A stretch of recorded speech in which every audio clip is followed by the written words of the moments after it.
You are listening to WXOJLP Northampton, 103.3 FM, your Valley Free radio station. Welcome. I'm Warren O'Deskillette, and this is A Baha'i Perspective.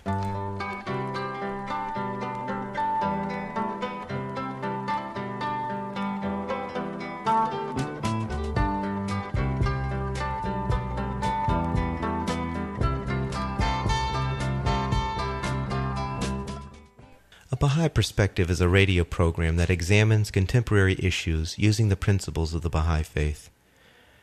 If you want information on the Baha'i Faith specifically, you're welcome to go to the website www.baha'i.org, that's BAHAI.org,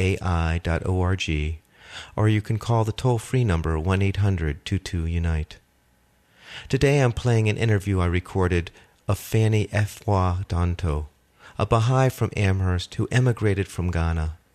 In Ghana, she was an advocate for children, orphans, women, as well as helping the unfortunate. She also was involved in community development there. I asked Fanny, what was it like growing up in Ghana? I grew up in Ghana, in West Africa. My hometown is Salt Pond, but we lived in Central Region, which is the capital of Cape Coast. I am the seventh child of 11 family. We have 6 brothers and 5 sisters. And my parents also adopted some children. And that was...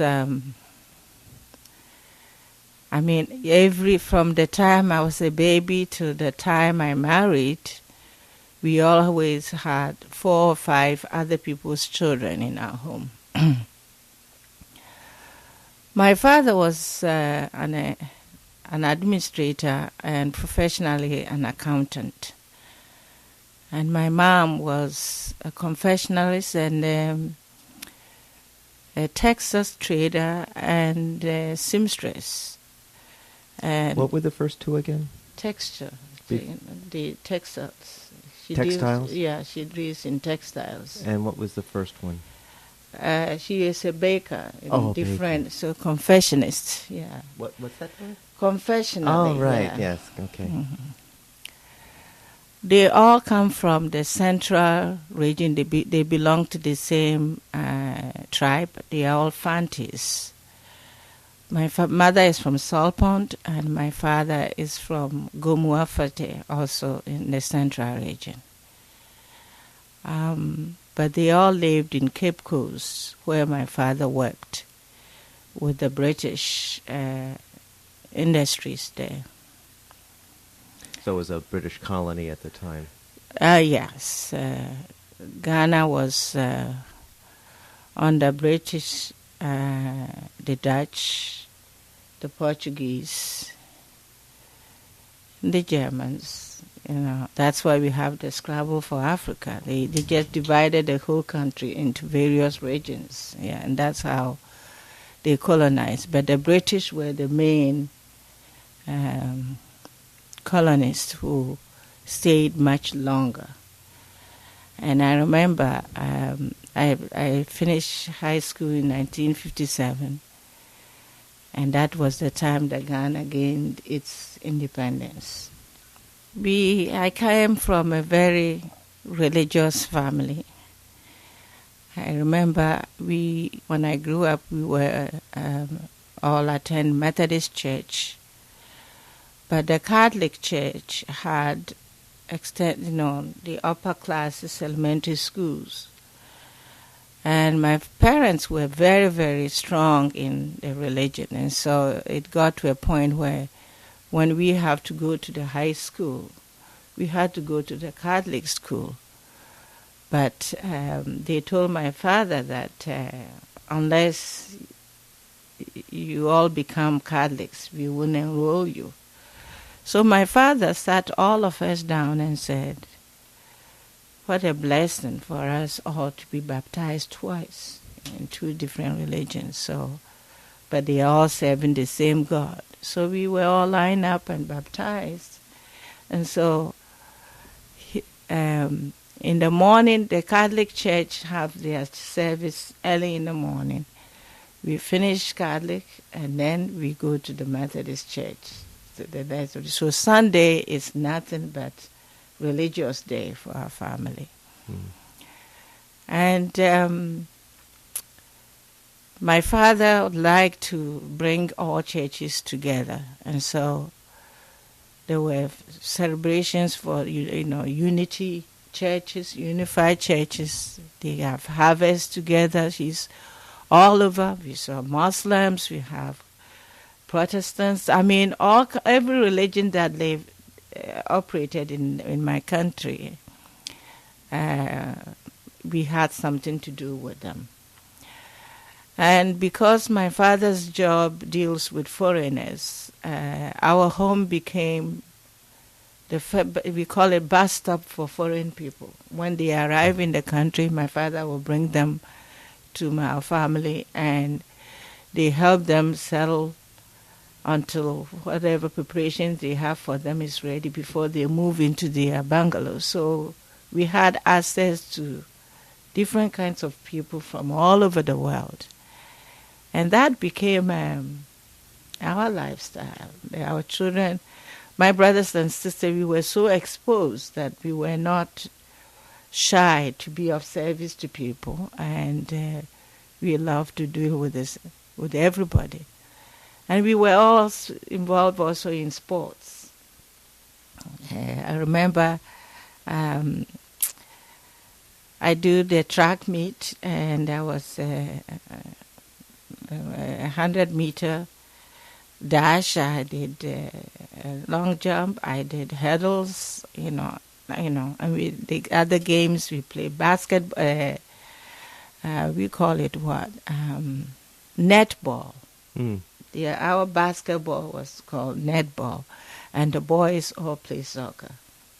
And so whenever there is tournaments, you see, my parents would be well dressed up, get food and everything, water, drinks, and come to the field and set up for children to enjoy themselves. So it was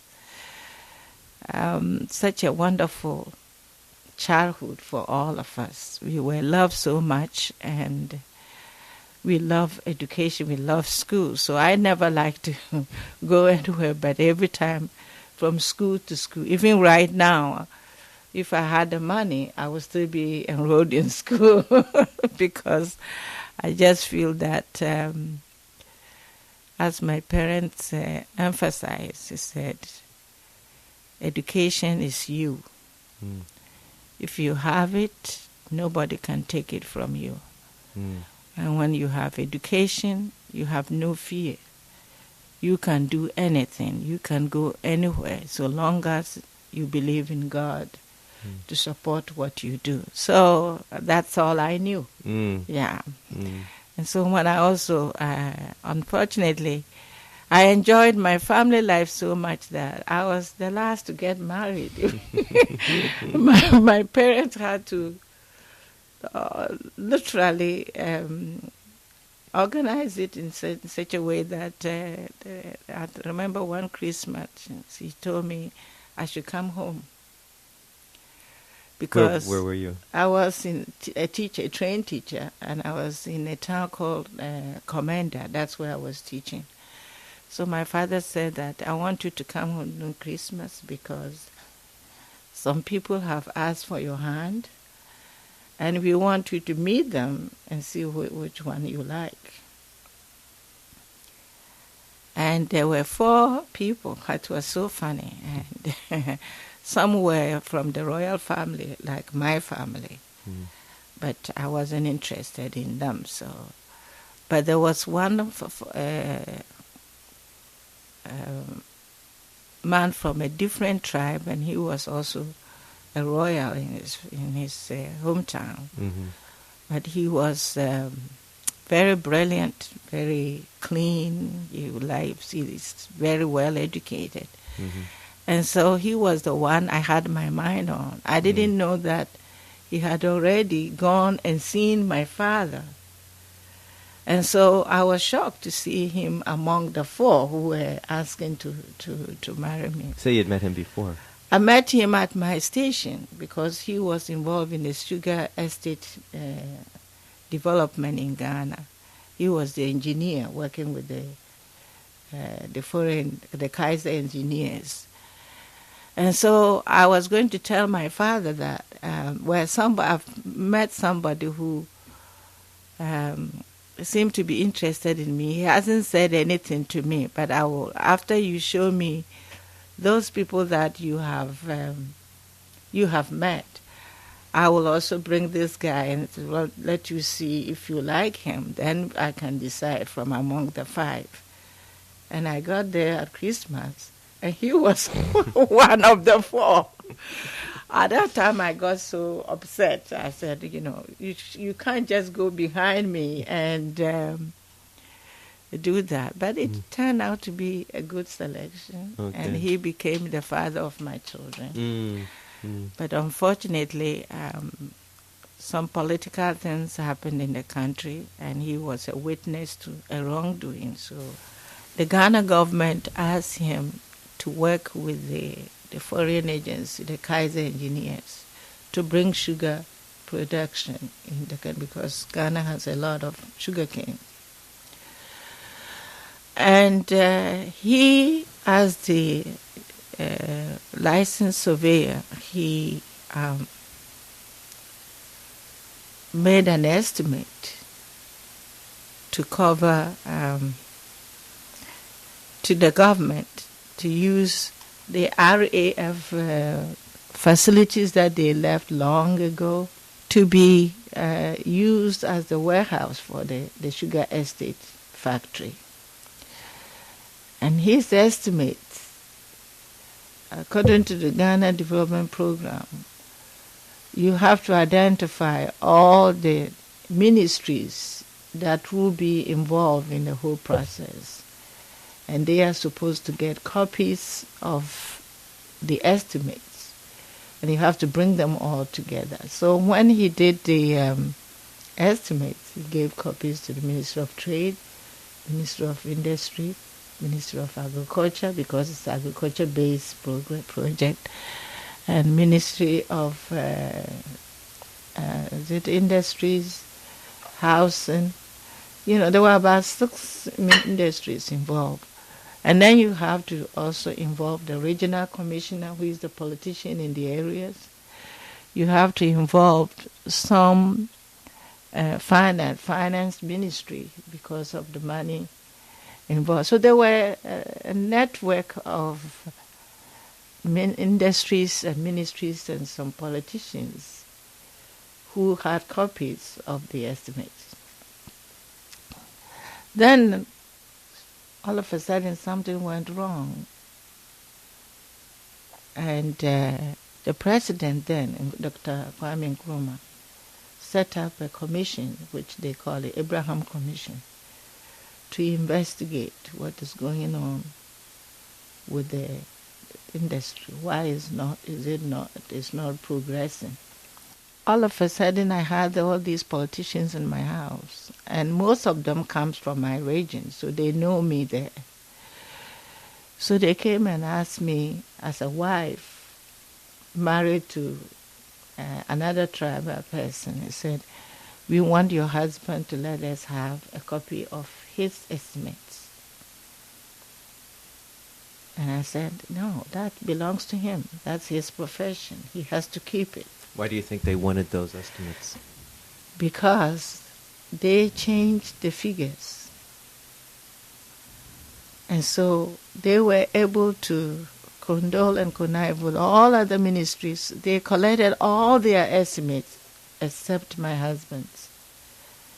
And we refused to let them have it. And the copy that went to the Kaiser engineer, they also refused to give it to them. So they came to my home. I was pregnant then and threatened my life and threatened my husband's life. I said, well, my father told me that if you are telling the truth and you know what the truth is, it doesn't matter if they set you on fire. And so I'm not going to let him give it, and he is not going to give it to you. And said, then you are going to be a widow. He said that? Yeah, one of them. I said, you must be joking. And even if I become a widow, I'll become a special widow because God takes care of the widows. And that's how I left it. And I didn't think they would go so far. But there was one of the people that he was a very close friend of my family. He lost his job, so my husband talked to me, and we gave our outhouse from our bungalow to him and his family. So he was somebody that he eats with us. We do everything together with them. We take care of their children and everything. So I thought he was a family. So we didn't know that he was the spy. Oh my gosh.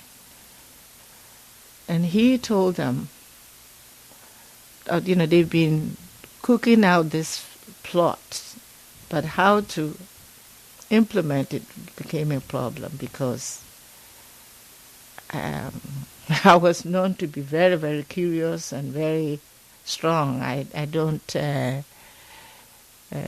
not afraid to tell my mind. And so how they can get me away from my husband so that they can get him was the plot.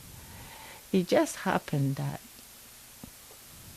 that very day, my father passed. Even though his death was also, there were a lot of stories about it. He passed at 11 o'clock in the morning. So my husband said that he's been approached, that Nkrumah has asked him to come to Accra to meet him there. And so he will be going with the team that he has invited. And so I should go with my father. He was sick at that time then. He was just about 1 week span of sickness. He was sick, so I should take him to his hometown because my father made me promise that if he has to die, he should be laid instead in his own house. And if his house was torn into pieces because he gave it to the brother to be as a caretaker while he was away, if the house is broken down into pieces, we should set up a tent and lay him instead there. He shouldn't be laid instead in the royal home. So that was the promise he made me make. So I talked to my husband, and he said, well, as it is, your father is a very important person. If he dies in the central hospital, we won't get the body. The politicians in the whole country will take it. But if we go to the smaller hospital, which is in the middle between Cape Coast and his hometown, by the time they came, we'll be able to take the body and run away with it. And so we planned it that way. So we put him in Winneba Hospital. And truly, after the third day of his sickness, which was very sudden, the politicians came to the hospital. And they talked to the doctor that if by the end of the week he's not going to make it, they will come back and take the body. See? After they left, I went to Papa and said, you heard what they said. If it is true that your time is up to go, let God show signs to us so that we can make a decision. I promise to do whatever you wish, but if I don't get the help, I cannot do whatever. By and by, 11 o'clock on the dot, he just passed away. So immediately, the hospital gave us an ambulance. We took the body and moved him away. So by the time the politicians came to Winneba, his body was already at home. And we did it. So my husband said, I will go to Nkrumah's appointment, and then I will come back and take care of you. He never showed up. I waited and waited. He and my father were so close friends. So people were asking, where is Mr. Dubois? Where is him? Where is Doctor? Where is he? Then all of a sudden we saw cars upon cars coming in. And I was a bit angry. I said, your father-in-law has passed, and you don't even know that he has passed. Not knowing, they came to get me to go and identify his body.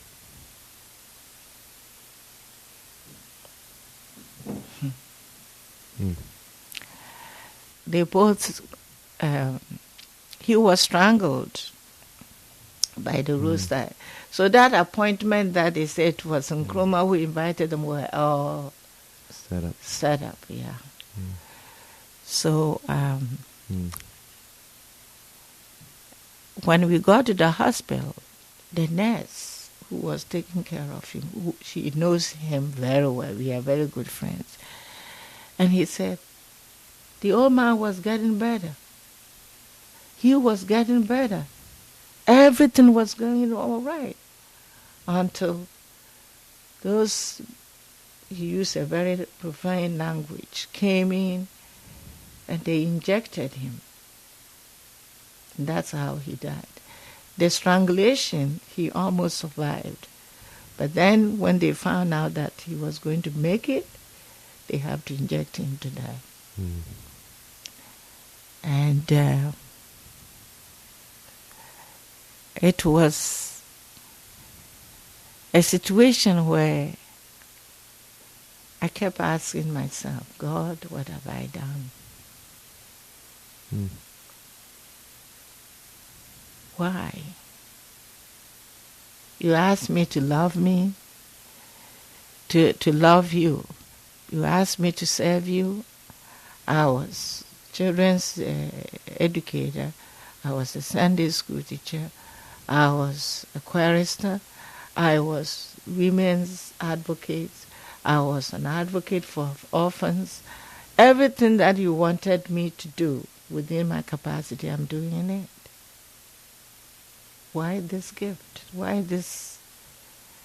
It's like a bitter cup. I became a Baha'i before I understood that God's time is always the best.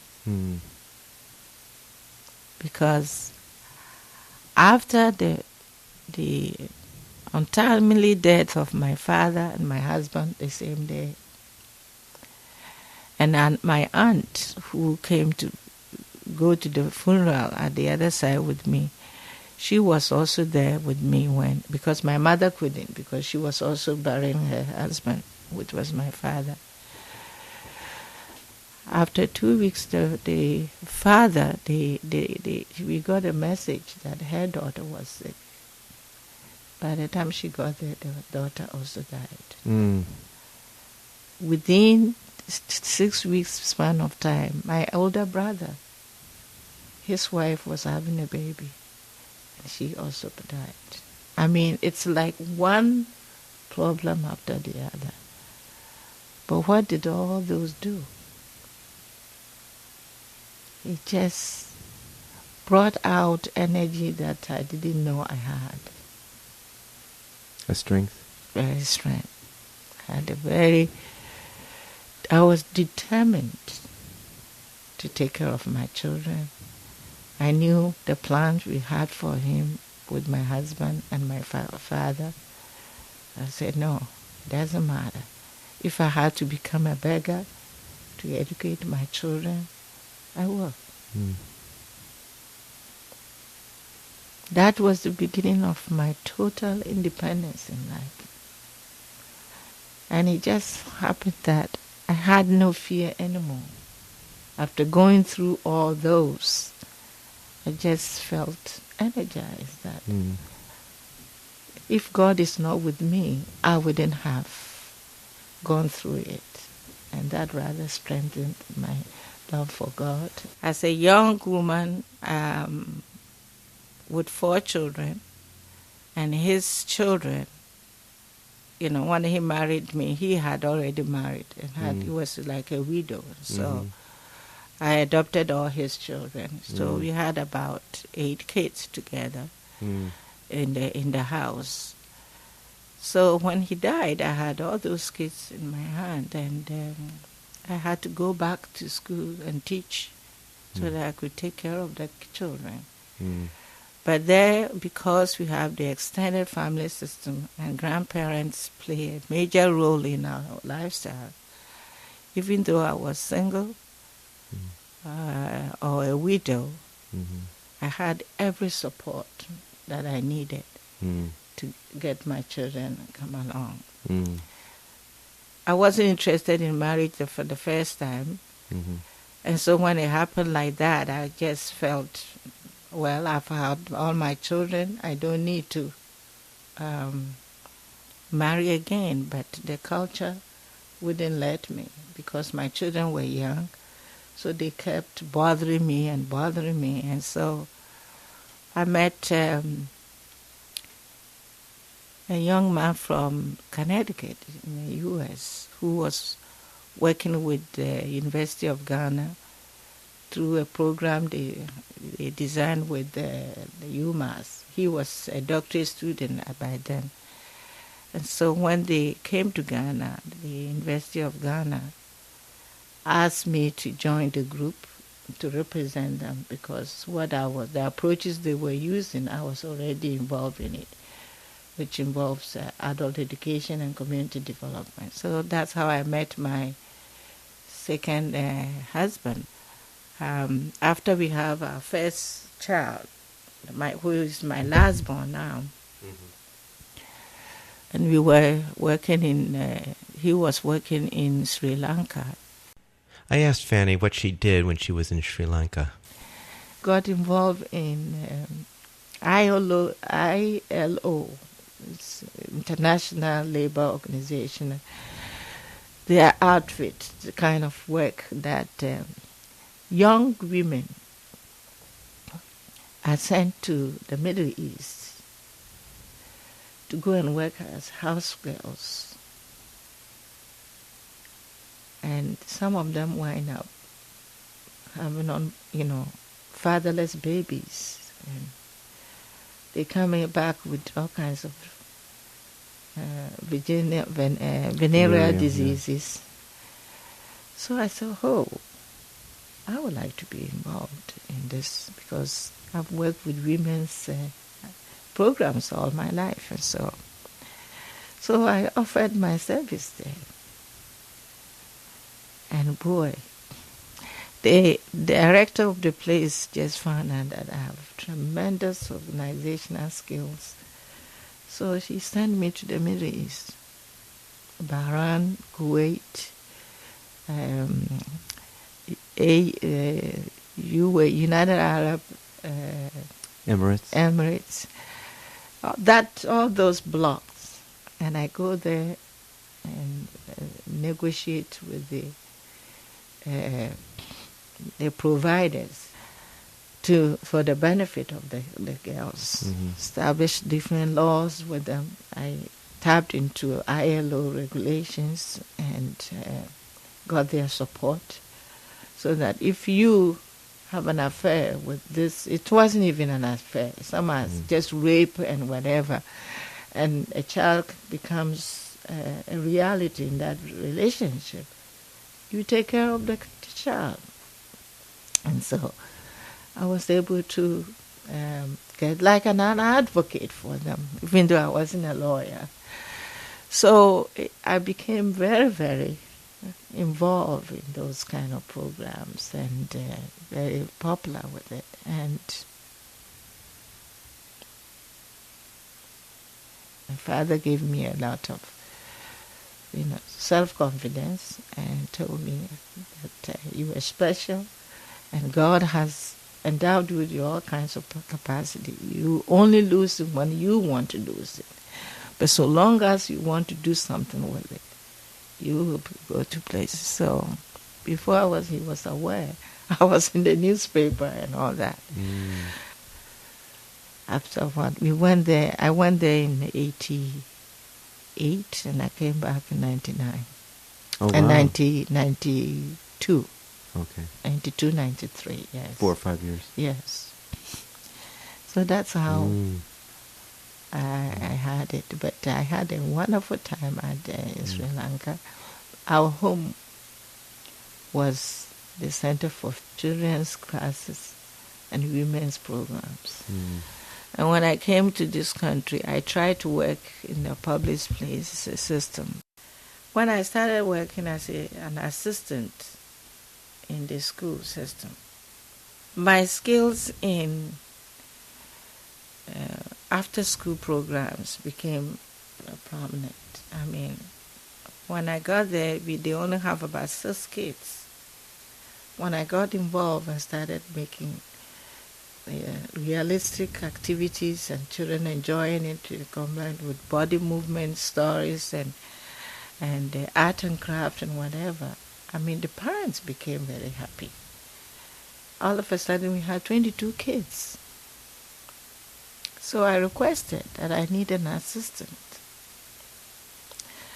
Just at the time that I made that request, the director that was working with me, who liked my work, had problem with the management, so he decided to take another job and leave. So they brought in a new person as a director. Boy, I can't talk to the parents. I can't hug the children. She tells me, in America we don't hug. I said, these children, there is so much in hugging children. When they are desperate, all they need, because their parents are not here, they need somebody to provide them the same service. And so when I hug a child and she falls asleep on me, I thought I was doing my job.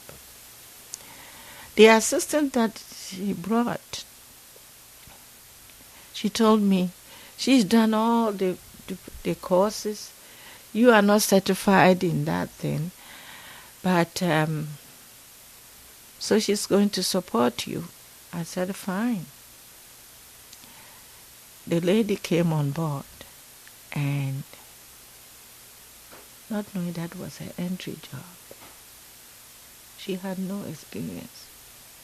So every day she would tell me, I don't know what to do. I said, don't worry.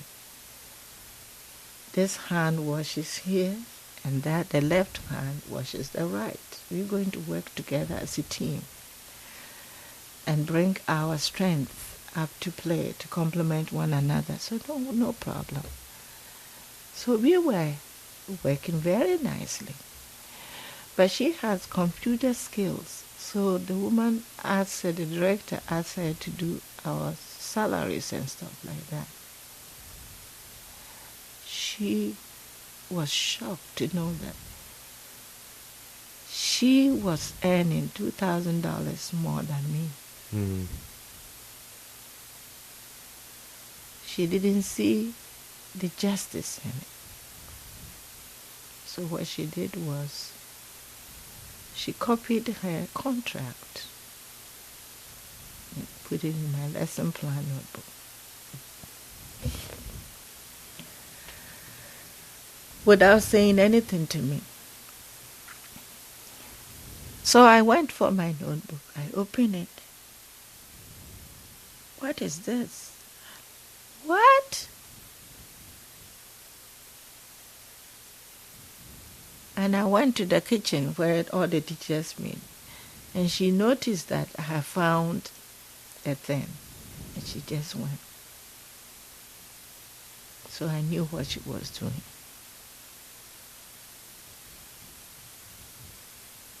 So I talked to one of the parents. And that parent just went berserk. Said, that's injustice. That's not fair. We know what you do to this school and to our children. You deserve better than this. And if we don't do something about it, we are going to do something. I said, well, as a trained teacher in my country, they made us believe that our job is a sacrificial job.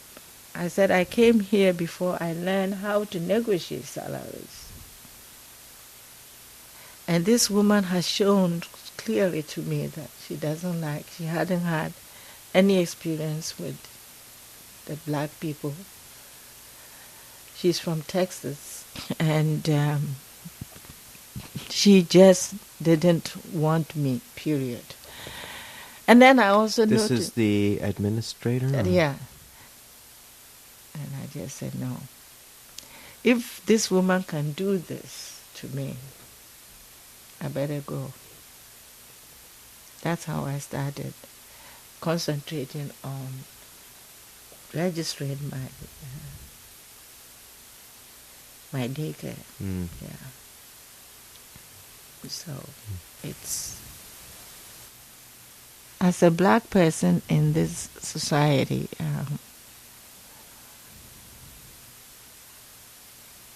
I was experiencing behaviors that really shocked me. And it just began to kill my spirit, because I didn't know that, first of all, even the word black was unknown to me, because there is no human being who is black. We all come from places, and we all belong to the same world. It is so subtle that it hurts so bad. And so it just got to a point where I said, perhaps I would do better being on my own. The kind of social injustices that goes on. The race issues and the inequalities among people and classes and colors was something that I couldn't deal with. So I decided to go back into my consulting background. But then my children started having children, and then I had some friends in the community that I loved them so much. Abdalia Smith was one of them. And then on TV, I hear stories, horrible stories about experiences children are having with daycare and schools and whatever. So I got frightened, and I said, well, you know what? I've been an early childhood teacher for years, 22 years before I came here. I can always go back to it. But I don't want to do it through the back door.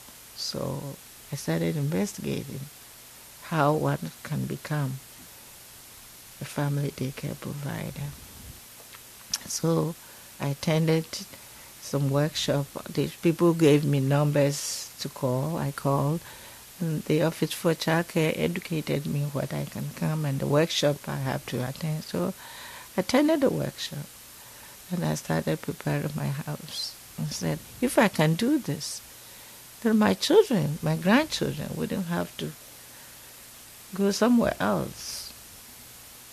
So I registered, and my first children was Alexander Smith, and some others who were non-Baha'is.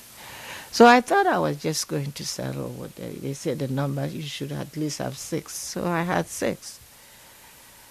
But then all of a sudden, the vision I had with children in my professional background started coming to play. And I started, as a single woman, I started feeling happy again. I wasn't crying anymore about my husband and whatever. So I said, hey, it looks like it's something I can do. And at the same time, I will be working at home. I will be taking care of my own destiny. And whenever my children and my grandchildren come, I will be always ready to take care of them. So I started working on it. But as years passed on, they came to to inspect the place, and they said, "You have a facility to upgrade your daycare." I said, "Well, what do I do?" So during the renewal, they said, "Well, we can increase it to 8." Really? I said, "Okay." So I did what they expected me, and 3 years later, they came back again, and they said, "You know what? We found a river behind your backyard," and so that becomes a hazard. Unfortunately, at the time that I was being registered, the foliage was so thick that nobody knew that there was any river there. But during that year, I think 1996, the weather became very painful, and all the leaves fell and exposed the path, the river. So that became a problem then. So the woman told me that her name was Iris. She said, "If you can fence it, you can still upgrade it to 10. Really? How long? He said, "No, you have established everything that we want. You have good materials. You are doing great. And so all we will need you to do is to fence it." Where do I get $5,000 to do it? But then one of my parents, who had a handiwork project, said, "I can do it. If you buy the materials, I can do it." As my first experience in fencing. So one of the children that you took care of, their father was willing to do the labor. To do if you labor bought with the lower cost. So he did it. And I got upgraded to 10. And I got some come as half day, some come full time. And then the other kids that I graduated, I call them my graduates, to go to the public preschool, turn out be coming back as after-school kids. But it is an experience that really creates the background I come from. That when I grew up with multitude of children. And every time these children, the voices of little children, their innocence, even when they are being naughty, it gives you room, opportunity to smile, to laugh at it, because you can't believe how much these little kids, the kind of capacities they have. And the Baha'i teachings in children education really enhance my focus on bring they classify children as they are rich in germs, and it's the teacher's responsibility to discover those germs and promote it so that they grow up to become viable elements within the society, for them to be of service to humanity. And so I just feel that these kids keep me energized, they keep me running, they keep me focused, they keep me being of service to my own grandchildren. And so I just feel happy to be where I am. It's a quiet an achievement. There's no... I'm not too much of a noisy person in terms of showing off unnecessary. I just feel that my job do the talking. For almost 10 and a half years, I've never advertised. My parents do the advertising for me. Word of mouth. Yes, sadly. And so it is what is giving me the energy and the strength too. So I always pray to God to continue to support me so I can have the patience and the energy to do what I can until my time is up to join my fellows. Can you... Well, thank you very much, Fanny. Thank you. I hope you enjoyed that interview with Fanny Efuo Dontoh, a Baha'i from Amherst who emigrated from Ghana and is now running her own child day care center. If you want information on the Baha'i faith specifically, you're welcome to visit the website www.baha'i.org. That's BAHAI.org. Or you can call the toll-free number 1-800-22-UNITE. I hope you'll join me next time on A Baha'i Perspective.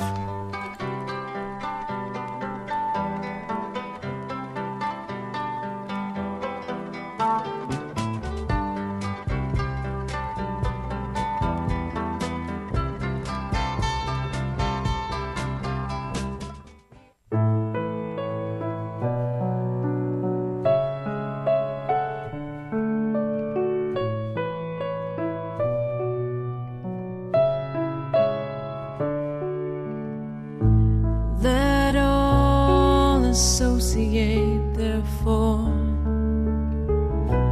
in this great human garden, even as flowers grow and blend together side by side.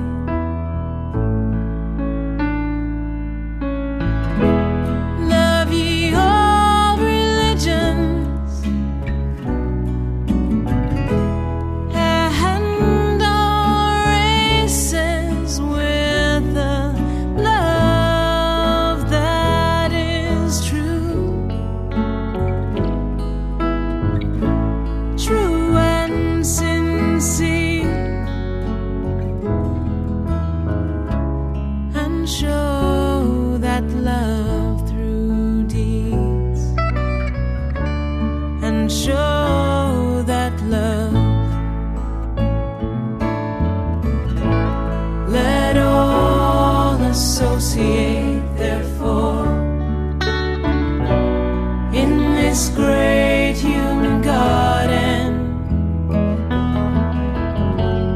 even as flowers grow and blend together side by side.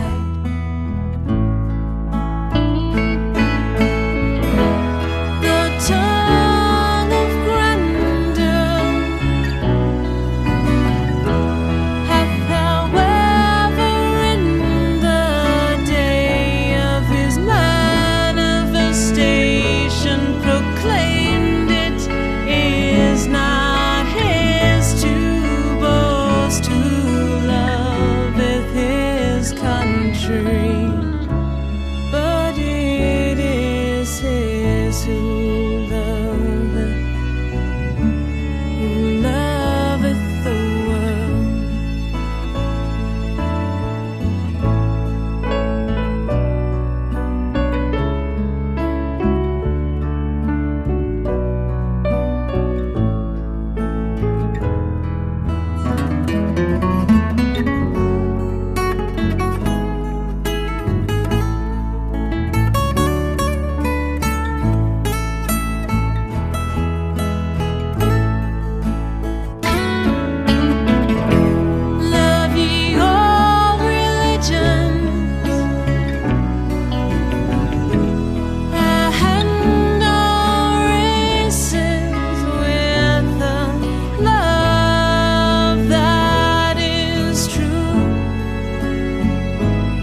side.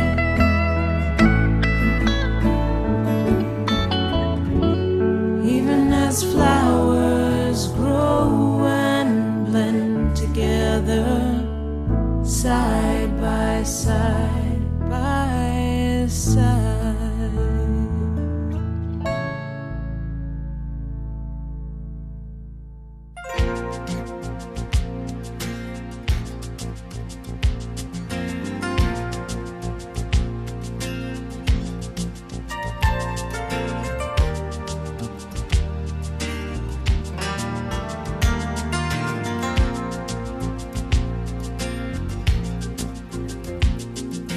Light on the horizon of starboard bow, feel the spirit rising, hear the mighty shout. Oh, watch the whole creation turning inside out,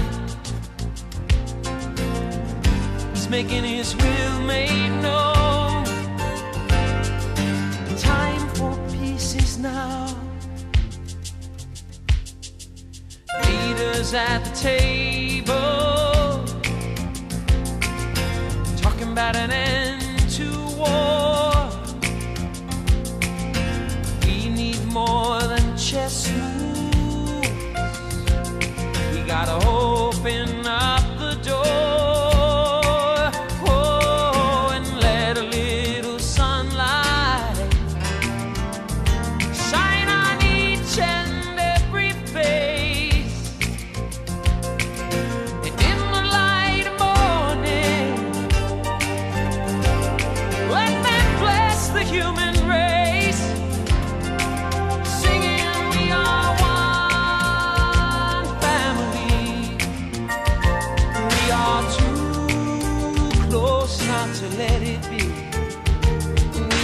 Sisters and brothers, a coat of many colors, you and me.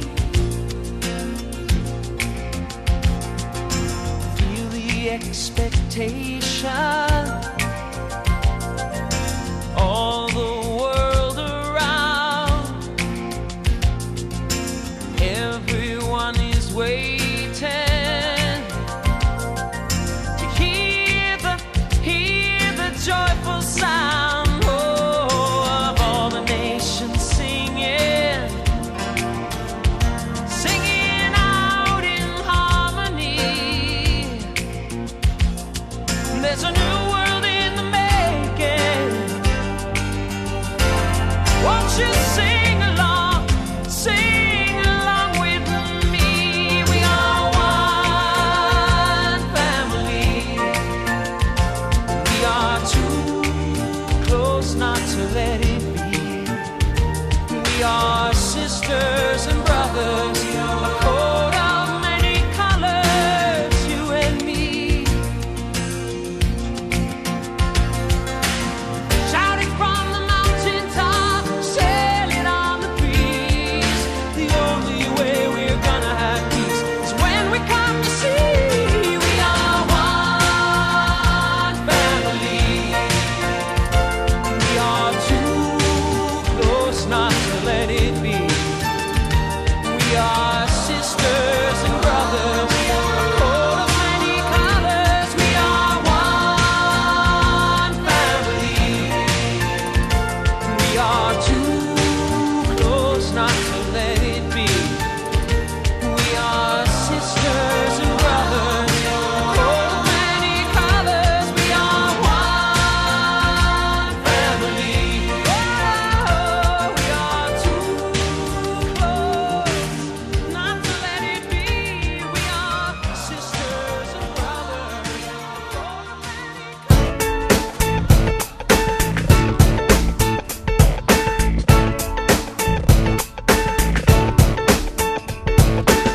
Some people ask me why I'm always on the bright side when there's so much going down on the other side. It's like I live in a bubble with no trouble and problems don't exist.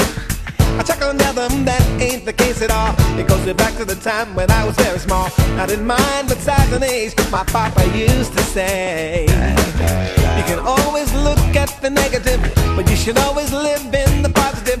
So I try every day to live in that way.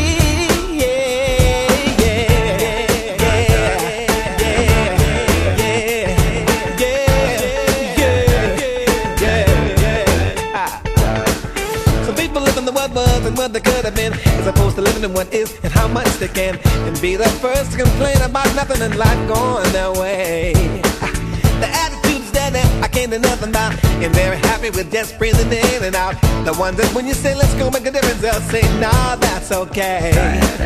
So I don't waste time on the trip side, cause I do know the real on the flip side, and I'm crystal clear every day. That's why I say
an optimist when it's more fashionable to be a pessimist, from within 75% of what we read, hear, and view. Well, I used to have a friend named Minnie Riperton, who used to always say when she was living, like fine wine, I like seeing the glass of life as half full and half empty. I'm not saying sometimes life can be rough, but never to the point of me saying I've had enough. Long as my heart beats, I'm giving up. That's why I say every day, yeah, yeah, yeah, yeah.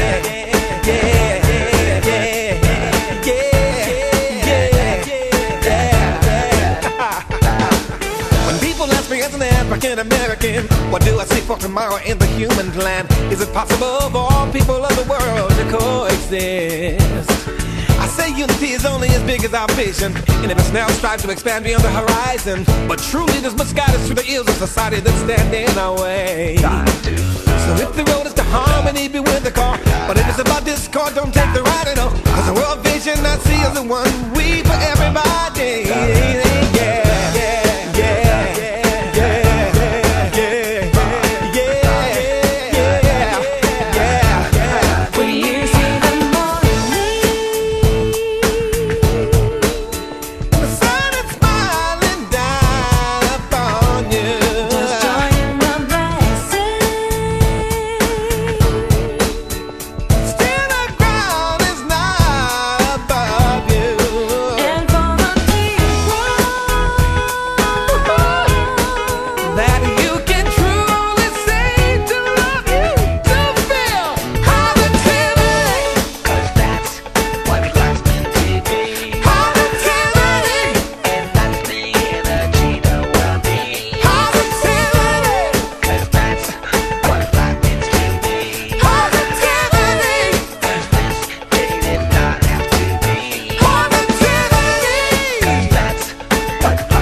You are listening to WXOJLP Northampton, 103.3 FM, your Valley Free Radio station.